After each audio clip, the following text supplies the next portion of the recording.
I was 18 years old when I got married.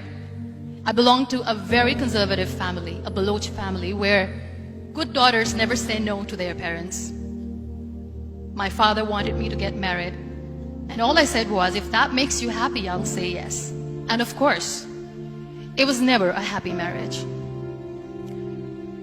Just about after 2 years of getting married, about 9 years ago, I met a car accident. Somehow my husband fell asleep and the car fell in the ditch. He managed to jump out, saved himself. I'm happy for him. But I stayed inside the car and I sustained a lot of injuries. The list is a bit long. Don't get scared. I'm perfectly fine now. Radius ulna of my right arm were fractured. The wrist was fractured. Shoulder bone and collarbone were fractured. My whole rib cage got fractured. And because of the rib cage injury, lungs and liver were badly injured. I couldn't breathe. I lost urinary bowel control. That's why I have to wear the bag wherever I go. But that injury that changed me and my life completely as a person and my perception towards living my life was the spine injury. 3 vertebrae of my backbone were completely crushed and I got paralyzed for the rest of my life. So this accident took place in a far-flung area in the outskirts of a very small province, Balochistan, where there was no first aid, no hospital, no ambulance. I was in the middle of nowhere in that toppled car. Many people came to rescue. They gave me CPR. They dragged me out of the car. And while they were dragging me out, I got the complete transection of my spinal cord. I finally ended up in a hospital where I stayed for 2.5 months. I underwent multiple surgeries. Doctors have put a lot of titanium in my arm. There's a lot of titanium at my back to fix my back. That's why people in Pakistan call me the Iron Lady of Pakistan.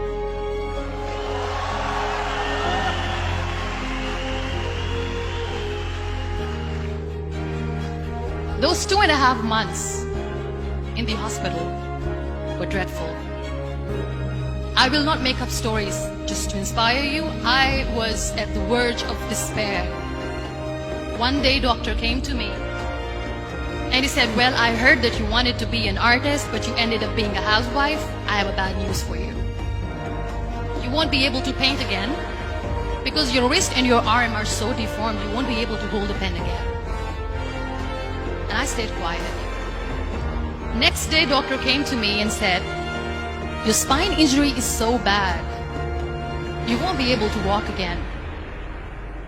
I took a deep breath and I said, it's all right. The very next day, doctor came to me and said, because of your spine injury and the fixation that you have in your back, you won't be able to give birth to a child again. That day, I was devastated. I still remember, I asked my mother, why me? And that is where I started to question my existence. Why am I even alive? What's the point of living? I cannot walk, I cannot paint, fine, I cannot be a mother. And we have this thing in our heads, being women, that we are incomplete without having children. I am going to be an incomplete woman for the rest of my life. What's the point? So my mother said to me, this too shall pass. God has a greater plan for you. I don't know what it is, but He surely has.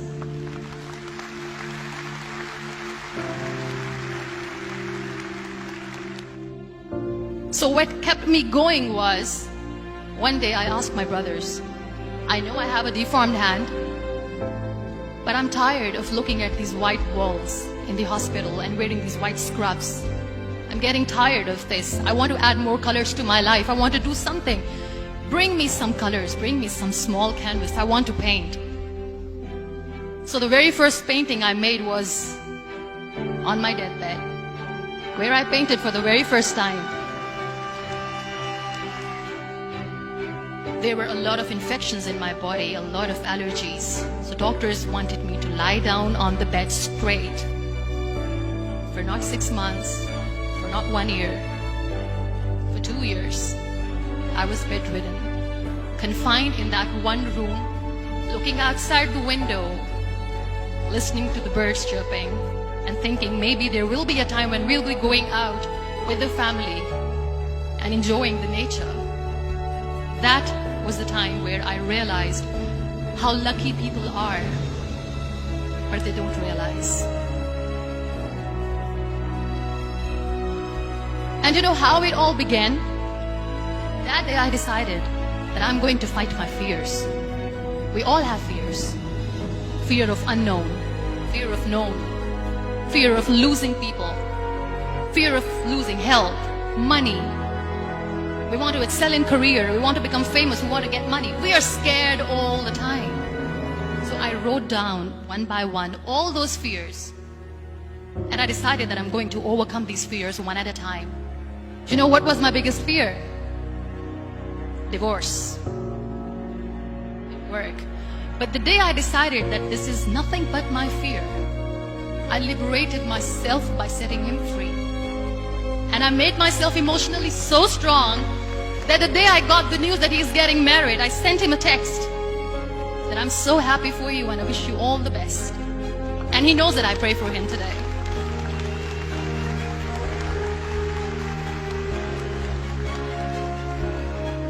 My biggest fear, number 2, was I won't be able to be a mother again.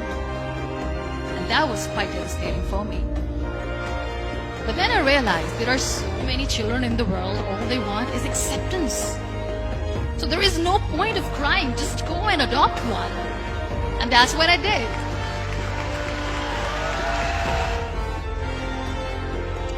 So when you accept yourself the way you are, the world recognizes you.